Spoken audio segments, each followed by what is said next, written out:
генерал-полковника Андрея Мордвичева, взят под полный контроль город Авдеевка Донецкой Народной Республики, являвшийся मौजным оборонительным узлом вооруженных сил Украины। अभी अभी आप सुन रहे थे रूसी रक्षा मंत्रालय के प्रवक्ता इगोर कोनाशेन्कोव को, जो बता रहे थे कि रूसी सेना ने यूक्रेन के शहर आव्दीवका पर पूरी तरह कब्जा कर लिया है। लड़ाई से पहले इस शहर की आबादी 30,000 के आसपास थी, लेकिन जंग तेज होने के बाद महज 1,000 रह गई है। वो भी ज़मीन के अंदर बने शेल्टर्स में रह रही है। उनकी स्थिति पर भी तलवार लटकने लगी है। रूस का कब्जा ऐसे समय पर हुआ है जब जंग के 2 बरस पूरे होने वाले हैं। इस कब्जे को रूसी खेमे की एक बड़ी जीत के तौर पर देखा जा रहा है। इसने अमेरिका और दूसरे पश्चिमी देशों की पोल भी खोली है, क्योंकि यूक्रेन हथियारों के लिए उन्हीं पर निर्भर था और आव्दीवका की हार की सबसे बड़ी वजह हथियारों की कमी से जुड़ी हुई है। तो आज हम जानेंगे रूस ने आव्दीवका कैसे जीता, क्या पश्चिमी देशों ने यूक्रेन को अकेला छोड़ दिया है और क्या रूस एक निर्णायक जीत की तरफ बढ़ रहा है। नमस्कार, मेरा नाम दिव्यांशी सुमराव है। आप देखना शुरू कर चुके हैं लल्लन टॉप का अंतर्राष्ट्रीय प्रसंगों से जुड़ा रोजाना का कार्यक्रम दुनियादारी, जहां आज चर्चा आव्दीवका की।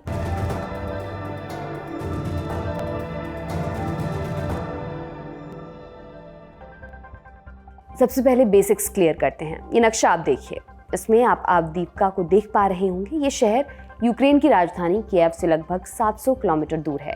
आव्दीवका दोनेस्क रीजन में आता है। 30 सितंबर 2022 को रूस ने दोनेस्क को अपना प्रांत घोषित कर दिया था। यूक्रेन और इंटरनेशनल कम्युनिटी इसको अवैध मानती है।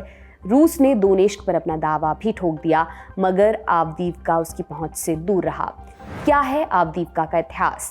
जमीन पर बाहरी लोगों के कदम पहली बार 9वीं सदी में पड़े। उस वक्त घुमंतु लोग यहाँ आए थे। आम बोलचाल में इन्हें डेरा वाले लोग कहकर बुलाया जाता है। बाद में कुछ लोगों ने यहाँ परमानेंट बसाहट कर ली। कट टू 20वीं सदी। दूसरे वर्ल्ड वॉर के दौरान नाज़ी जर्मनी ने कब्जा किया, पहली बार अक्टूबर 1941 में और दूसरी दफा सितंबर 1943 में। फिर 1945 में सोवियत संघ की रेड आर्मी ने इस इलाके को जीत लिया और अपने में मिला लिया और फिर ये इलाका सोवियत संघ के कब्जे में आ गया। 1956 में आव्दीवका को शहर का दर्जा मिला। 1959 में यहाँ कोक प्लांट का काम शुरू हुआ। कि यूक्रेन का सबसे बड़ा कोक प्लांट हुआ करता था। कंफ्यूज मत होइएगा, ये कोक कोल्ड ड्रिंक वाला कोक नहीं, बल्कि फ्यूल का एक प्लांट है। इस प्लांट को याद रखिएगा, इसका जिक्र आगे भी मिलेगा। तो शहर का दर्जा मिलने और कोक प्लांट खुलने के बाद आव्दीवका में तरक्की हुई। फिर आया साल 1991, सोवियत संघ का पतन हुआ। 24 अगस्त 1991 को यूक्रेन सोवियत संघ से अलग हुआ। आव्दीवका यूक्रेन के खेमे में आ गया। यूक्रेन को तो आज़ादी मिल गई, लेकिन रूस उसे अपने गौरवशाली अतीत का अभिन्न हिस्सा मानता रहा। फिर आया साल 2014। अप्रैल महीने में रूस समर्थित अलगाववादियों ने पूर्वी यूक्रेन में हमला किया। उन्होंने आव्दीवका समेत कई शहरों पर कब्जा कर लिया, लेकिन आव्दीवका पर कब्जा ज़्यादा दिन टिका नहीं। महज 3 महीने में ही यूक्रेनी सेना ने कंट्रोल वापस हासिल कर लिया। तभी से इस शहर में छिटपुट झड़पें चलती रहीं। फरवरी 2017 में यूक्रेनी आर्मी और रूस समर्थित अलगाववादियों के बीच भयंकर लड़ाई हुई। इस दौरान शहर की आबादी दूसरे इलाकों में जाकर रहने लगी। महज 5,000 लोग यहाँ पर बचे। कब्जा अभी भी यूक्रेन के पास ही रहा। जैसे ही लड़ाई थमी, हालात सामान्य हुए। फिर उसके बाद लोगों को वापस यहाँ बसाया जाने लगा। न्यूयॉर्क टाइम्स की एक रिपोर्ट के मुताबिक 2018 में आव्दीवका की आबादी 20 से 34,000 के बीच थी। 2018 के बाद आव्दीवका में शांति रही। फिर आया साल 2022। 24 फरवरी को रूस ने यूक्रेन पर हमले का ऐलान कर दिया। इसी क्रम में आव्दीवका को भी निशाना बनाया गया। हमले की वजह से एक बार फिर यहाँ से आबादी का पलायन होना शुरू हो गया। 24 अक्टूबर 2023 को बीबीसी की रिपोर्ट में खुलासा हुआ कि आव्दीवका की आबादी मात्र 1,000 रह गई है। मार्च 2023 में बखमुत की लड़ाई के दौरान आव्दीवका को भी हथियाने की कोशिश हुई, लेकिन असफल रही। 2024 की शुरुआत में रूस ने अपना पूरा जोर आव्दीवका पर लगाया। सबसे बेहतरीन लड़ाकों को तैनात किया गया। यूक्रेन के ठिकानों पर बमबारी तेज की गई। एक दिन में 60 बम गिराए गए। इसके उलट यूक्रेन के लिए जवाब देना भारी पड़ रहा था। उसका नुकसान बढ़ता जा रहा था। फिर 17 फरवरी को यूक्रेन के आर्मी चीफ जनरल अलेक्जेंडर सिरस्की का बयान आया। बोले, लोगों की जिंदगियां बचाने और घेरेबंदी से बचने के लिए मैंने आव्दीवका से अपनी सेना को पीछे हटा लिया है। यूक्रेन के राष्ट्रपति वोलोदिमिर ज़ेलेंस्की ने भी इसकी पुष्टि की। उन्होंने पीछे हटने के फैसले को जरूरी बताया। बोले, आम लोगों और सैनिकों की जान बचाना हमारी प्राथमिकता है। सुनिए उन्हें। І тому рішення правильне, щоб не попасти в оточення, прийнято рішення відійти на інші рубежі. Це не значить, що це Люди вийшли на якісь кілометри, і Росія щось захопила. Вона нічого не захопила. Ми повинні з вами зрозуміти, Росія за 2 роки війни намагалась на Сході щось зробити. І що таке щось? Вони просто зруйнували кілька маленьких селищ, містечок, але найбільше, що вони зруйнували, це наше життя. Це найголовніше завдання. Ми бережемо наших людей, наших воїнів, тому що це і є захист. जेलेंस्की ने हथियारों की कमी पर भी सवाल उठाए।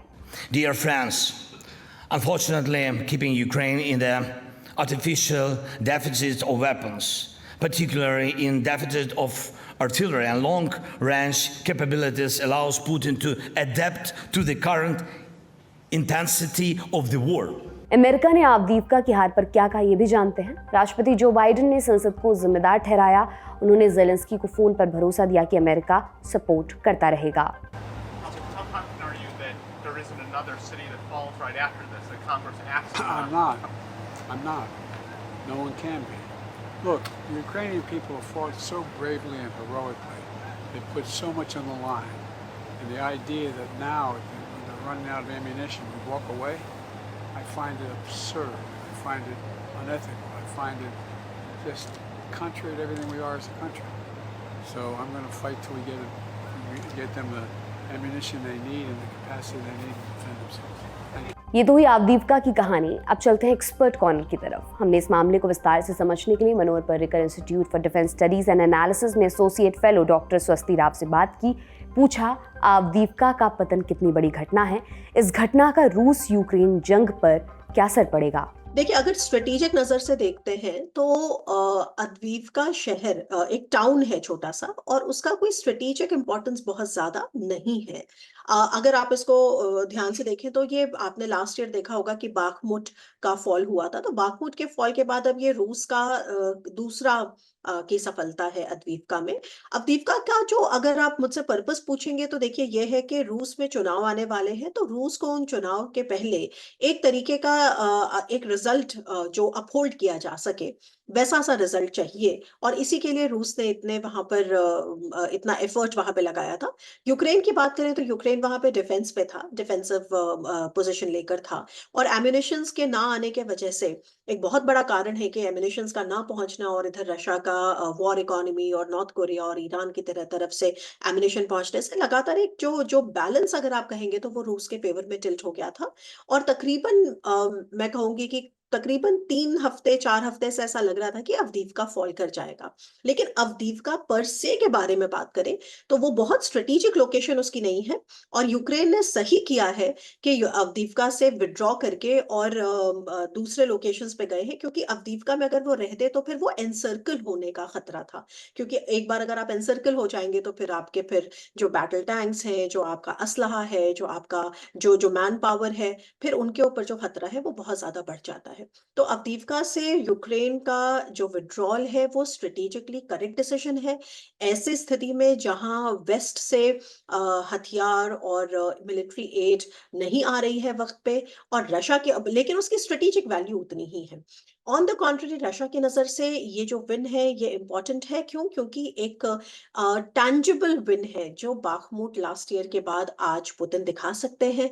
हालांकि अवदीवका को जीतने के लिए रूस को भी बहुत भारी नुकसान का सामना करना पड़ा है, इसमें भी कोई डाउट नहीं है। इसके नंबर्स लगातार निकल कर आ रहे हैं, तो ये इसकी एक स्ट्रेटेजिक पिक्चर है। यूक्रेन लंबे समय से हथियारों की कमी से जूझ रहा है। वो अपनी जरूरतों के लिए काफी हद तक अमेरिका के सपोर्ट पर निर्भर है, मगर अमेरिका की संसद पैकेज पर अप्रूवल नहीं दे रही। हाउस ऑफ रिप्रेजेंटेटिव्स में रिपब्लिकन पार्टी बहुमत में है, वो मदद भेजने के पक्ष में नहीं है। क्या अमेरिका की इंटरनल पॉलिटिक्स यूक्रेन पर भारी पड़ रही है, और यूरोप के दूसरे देश इस वैक्यूम को क्यों नहीं भर पा रहे? जब से रूस और यूक्रेन का युद्ध शुरू हुआ है, मतलब 2022 फरवरी, जो 24 फरवरी 2022 से शुरू हुआ है, तब से सबसे ज्यादा मिलिट्री सपोर्ट सिर्फ अमेरिका की तरफ से आया है। यूरोपियन यूनियन के देशों ने जो और यूरोपियन यूनियन खुद मतलब ब्रसल्स ने जो मदद भेजी है वो ज्यादातर पहले साल में दूसरे साल तक आप देखेंगे कि वो ह्यूमैनिटेरियन एड ज्यादा रही है, मैक्रो फाइनेंशियल एड ज्यादा रही है। लेकिन वेपन्स की जहां तक बात करी जाए, स्पेशली जो एम्यूनिशन की बात है, वो सब चीजें जो मिसाइल्स हैं, ये सब चीजें बेसिकली अमेरिका ने भेजी हैं। पिछले साल जरूर आपने देखा कि समर के बाद से, स्पेशली जब काउंटर ऑफेंसिव जब ये हुआ कि यूक्रेन का काउंटर ऑफेंसिव उतना सक्सेसफुल नहीं है, तब अराउंड उस समय से आप देखेंगे कि फ्रांस और जर्मनी और नॉर्वे और इन देशों ने भी हथियार भेजने शुरू किए। लेकिन वो अगर आप कंपेयर करेंगे यूएसए से, तो वो उसके मुकाबले अभी नहीं है। और जैसा कि आपने कहा कि अमेरिका में ये एड रुकी हुई है, इसके पीछे भी दो तीन कारण हैं। देखिए, मेरा ये मानना है, जो मेरी एनालिसिस है उस पे मैं आपको इस बात को कॉन्फिडेंस से कह सकती हूँ कि ये अमेरिकन एड पास हो जाएगी, लेकिन इसको आने में मार्च का समय लग सकता है। फर्स्ट वीक, सेकेंड वीक मार्च लग सकता है, क्योंकि आपको पता है कि अभी जब ये चल रहा था इस पे बहस, तब तब रिसेस हो गई वहां पे, और रिसेस होने के बाद फिर अब कोई काम नहीं होगा। 28 फरवरी को अब दोबारा से सरकारी कामकाज शुरू होगा। तो अगर आप मेरी अंडरस्टैंडिंग मतलब मेरी एनालिसिस में पूछे, तो मुझे ऐसा लगता है कि ये एड पास हो जाएगी। उसके पीछे भी कुछ कारण है, उसके पीछे कुछ पॉलिटिकल कारण है। और आपने कहा कि जो जीओपी है जहां पे इसका सपोर्ट नहीं है, देखिए सारे रिपब्लिकन्स के साथ ऐसा नहीं है। अब एक ग्रुप है रिपब्लिकन्स का, स्पेशली जो ट्रंप के जो पॉलिटिकल विचार से इत्तेफाक रखते हैं, वो जो ग्रुप है वो इसके अगेंस्ट है। लेकिन बहुत सारे रिपब्लिकन्स भी इसके पक्ष में हैं। और सबसे बड़ी बात आप इसको यूं समझें कि इसके मूल में क्यों मैं इस बात को कॉन्फिडेंस से कह सकती हूँ, वो इसलिए कह सकती हूँ क्योंकि देखिए, ये जो अगर जैसे 60 बिलियन का पैकेज है, या मतलब जितने भी बिलियन का पैकेज है, ये 60 बिलियन के पैकेज में अगर आप देखेंगे कि ऑर्डर्स किसको जा रहे हैं, तो वो basically American military industrial complex को ही जा रहे हैं। अमेरिका के जो वेपन्स बनाने के बड़े बड़े जो कंपनीज है उनको जा रहे हैं। और दूसरा, कई बार इसको सीआईए के जो हेड है बर्न्स, उन्होंने इस बात को कई बार जाहिर भी किया है, क्लियर किया है कि ये जो स्ट्रैटेजी है अमेरिका की, वो अमेरिका के एडवर्सरी को ब्लीड करने, यानी रशिया को ब्लीड करने की एक बहुत ही अच्छी स्ट्रैटेजी है अमेरिका की नजर से, जिसमें एक fraction of an American defence budget पे रशिया को ब्लीड कर रहे हैं यूक्रेन के थ्रू। तो ऐसी बहुत सारी चीजें हैं। और दूसरी और तीसरी चीज मैं इसलिए इसको कॉन्फिडेंस से कह सकती हूँ, क्योंकि बाइडेन ने भी इस बात को क्लियर किया है कि इजराइल के लिए अगर आप एड आइसोलेटेड तरीके से भेजेंगे और उसमें यूक्रेन नहीं शामिल होगा, तो बाइडेन उसको वीटो कर देंगे। तो ऐसी सिचुएशन अमेरिका में नहीं आएगी कि वो एड ना इजराइल को जाए ना यूक्रेन को जाए। मेरे हिसाब से एक वाया मीडिया आ जाएगा, हालांकि इसमें थोड़ा समय लग सकता है। तो ये बात है। ज्यादा चिंता की बात क्या है यूक्रेन के लिए, वो ये वाली एड नहीं है। चिंता की बात यह है कि ये 60 बिलियन जाने के बाद फिर क्या होगा। क्या वो वक्त काफी होगा कि यूरोप का जो मिलिट्री इंडस्ट्रियल कॉम्प्लेक्स है, जो यूरोप के तमाम देश हैं, वो इसकी भरपाई कर सके, कॉम्पनसेट कर सके। ये एक ज्यादा बड़ा सवाल है। अगर आप मेरी अंडरस्टैंडिंग यूरोप के संदर्भ में पूछते हैं, तो मैं ये कहूंगी कि देखिए, ये मसला वहां पॉलिटिकल विल का है, क्योंकि यूरोप के जो देश थे वो कभी इसके लिए तैयार नहीं थे। अभी भी वहां की जो पॉलिटिकल जो ओपिनियन है, वो इस बात को लेके रिजर्व्ड है, कंजर्वेटिव है वो। हालांकि आपने देखा म्यूनिख सिक्योरिटी कॉन्फ्रेंस में किस तरह, जैसे डेनमार्क के जो प्राइम मिनिस्टर थे, उन्होंने साफ साफ कहा कि हम मतलब इमीडिएटली अपने सारे मिलिट्री एसेट्स यूक्रेन को देने को तैयार हैं। सिमिलरली आपने देखा कि यूरोप के कई सारे बड़े बड़े देश, जिसमें यूके से शुरू करूं मैं, तो यूके, उसके बाद जर्मनी, उसके बाद फ्रांस, अब नॉर्वे और नेदरलैंड्स, ये सब यूक्रेन के साथ सिक्योरिटी ट्रीटी कर रहे हैं। इन सब ने आप डिटेल में जाएंगे तो बहुत बड़े बड़े ऑर्डर्स प्लेस किए हैं। नेटो ने भी बहुत बड़े बड़े ऑर्डर्स प्लेस किए हैं। और चेक रिपब्लिक के जो राष्ट्रपति हैं, उन्होंने कहा है कि उन्होंने एक तरीका भी ढूंढा है कि कैसे यूक्रेन को मुहैया कराया जाए। लेकिन सवाल इसमें सब में यह आता है कि पॉलिटिकल विल उतनी स्ट्रांग है या नहीं। तो मेरे हिसाब से और इसका जो खामियाजा कैसे भुगत रहा है यूक्रेन, खामियाजा ऐसे भुगत रहा है कि उनके पास उतने लोग नहीं है, क्योंकि Russia out number of course करता है। इसमें कोई डाउट ही नहीं कि रशिया की जो मिलिट्री माइट है वो यूक्रेन की मिलिट्री माइट से कहीं ज्यादा है।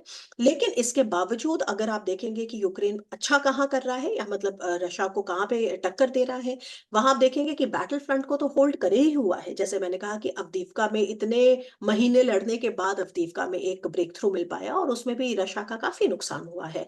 लेकिन उससे ज्यादा बड़ी जो मुझे लगता है एम्बैरेसमेंट की बात है रूस जैसी महान मतलब मिलिट्री शक्ति के लिए, वो ये कि जो ब्लैक सी फ्लीट में उसके वॉरशिप्स का डिस्ट्रक्शन है।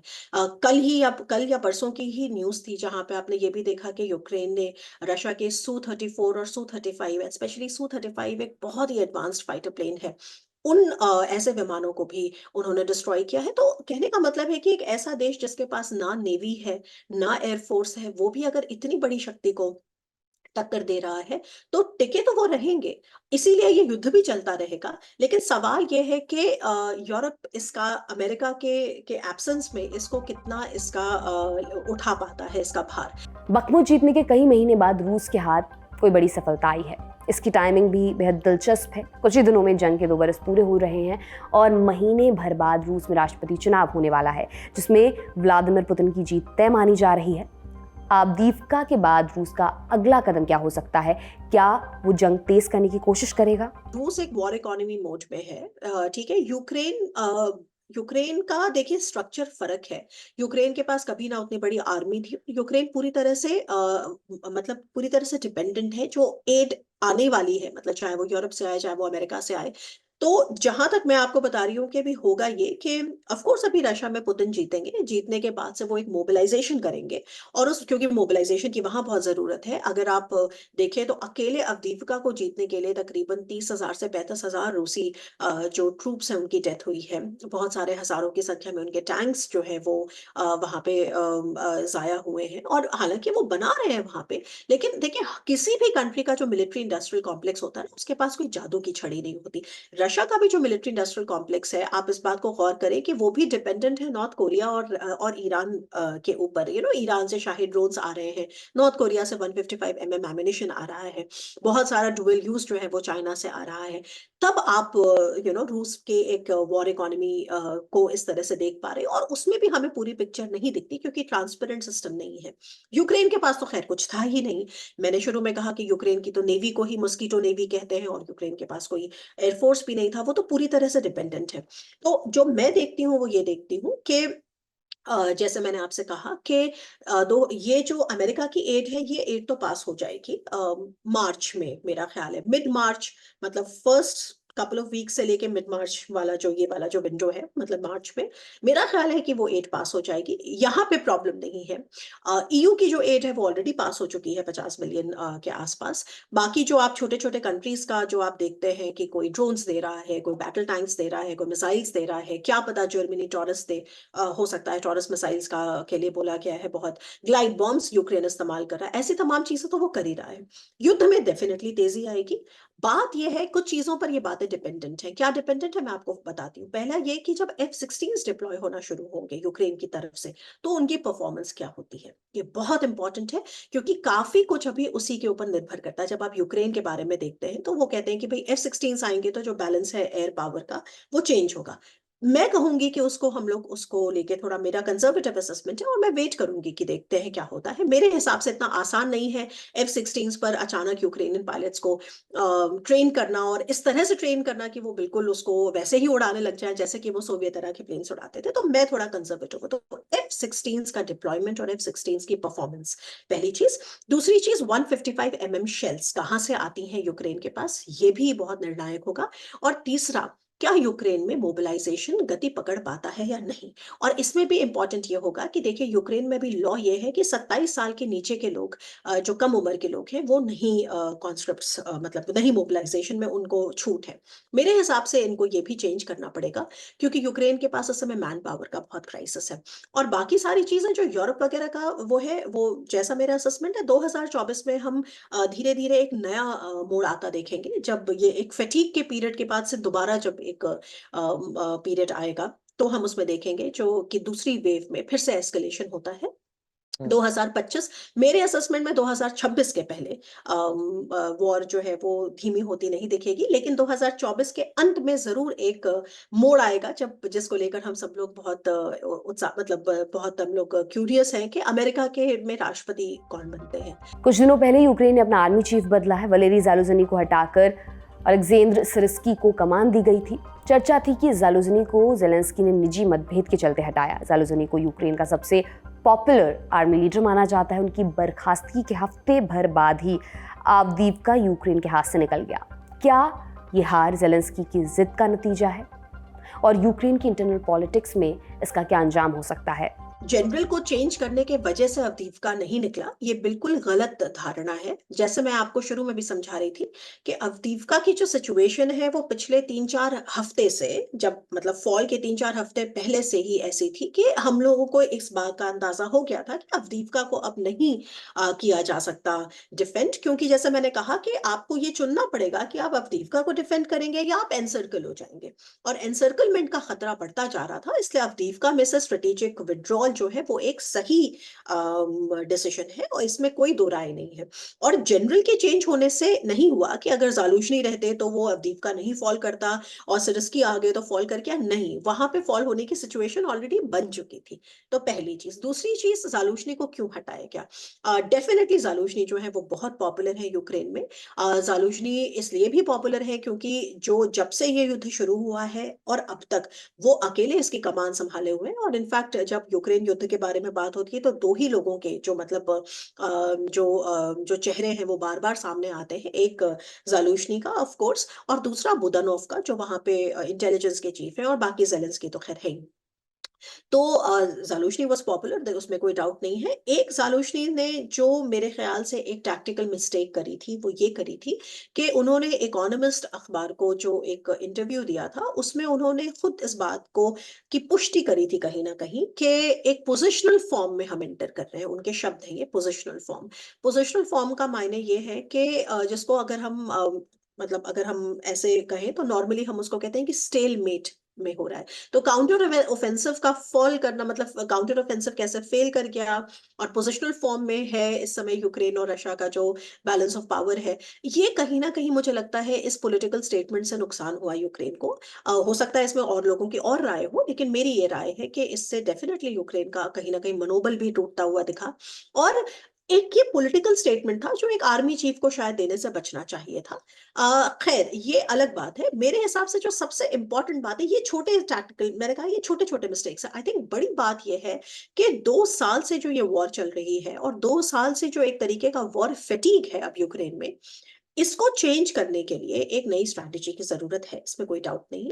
और ये उम्मीद करी जा रही है कि अलेक्जेंडर सिरस्की वो एक नए तरीके का जो सोच है, नई तरीके की स्ट्रैटेजी को लेकर आएंगे।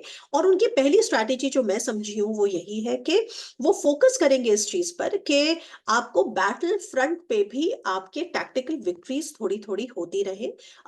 ऐसा लग रहा था ज़ालुझनी के वक्त में कि बैटल फ्रंट बहुत स्टैटिक हो गया है, बैटल फ्रंट में कुछ ज्यादा हो नहीं रहा है। और ब्लैक सी फ्लीट पर लगातार आप देख रहे थे कि रशिया के ऊपर काफी जो नुकसान था वो किया जा रहा था। तो ब्लैक सी, तो मेरे ख्याल से ये चेंज आप थोड़ा सा देखेंगे कि ब्लैक सी पे जो अटैक्स है वो तो अपनी जगह है, पर जो बैटल फ्रंट है उस पे भी आप देखेंगे कि एक्टिविटी हो और बैटल फ्रंट में भी यूक्रेनियन पोजीशन को डिफेंड किया जाए। तो अवदीव्का के बारे में अब ये नहीं अप्लाई होता क्योंकि अवदीव्का ऑलरेडी हाथ से निकल चुका था। लेकिन अब आगे की बात में हम देखेंगे कि अवदीव्का के आगे जो और ऊंचाई पे जो और जो टाउन्स हैं जहां पर इस अब हैं यूक्रेनियंस, उसको वो डिफेंड कर पाते हैं कि नहीं।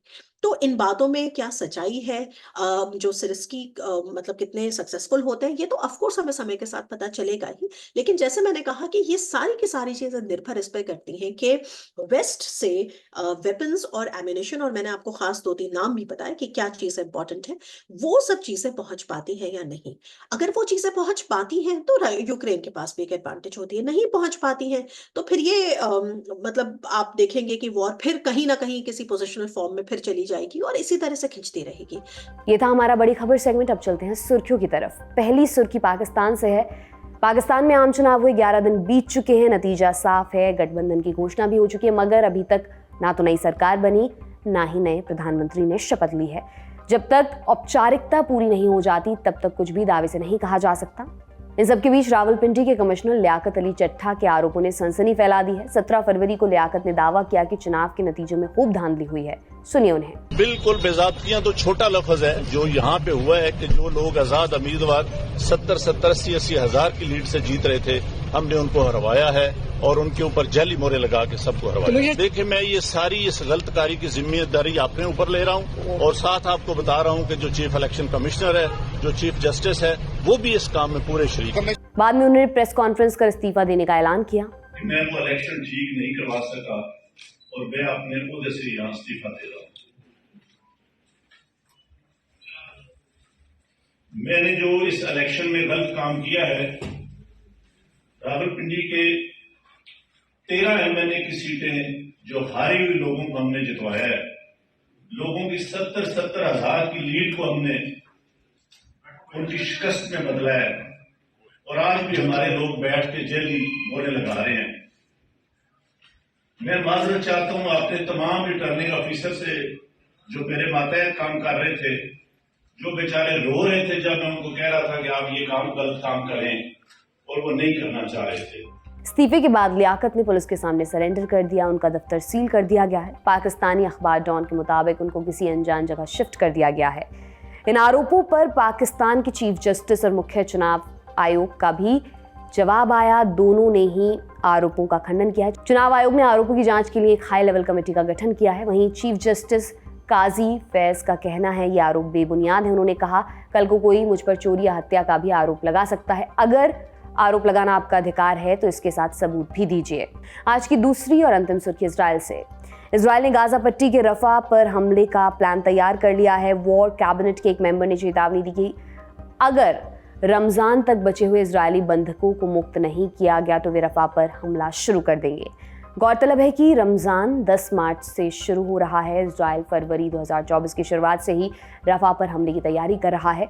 रफा गाजा पट्टी के सुदूर दक्षिण में बसा हुआ शहर है। यहाँ पर लगभग 15 लाख लोग शरणार्थी का जीवन जीने को मजबूर हैं। अमेरिका और दूसरे पश्चिमी देश रफा में इजरायली ऑपरेशन का विरोध कर रहे हैं, मगर इजराइल उनकी बात मानने के लिए तैयार नहीं है। उसका दावा है कि हमास ने यहीं पर बंधकों को छिपा कर रखा है।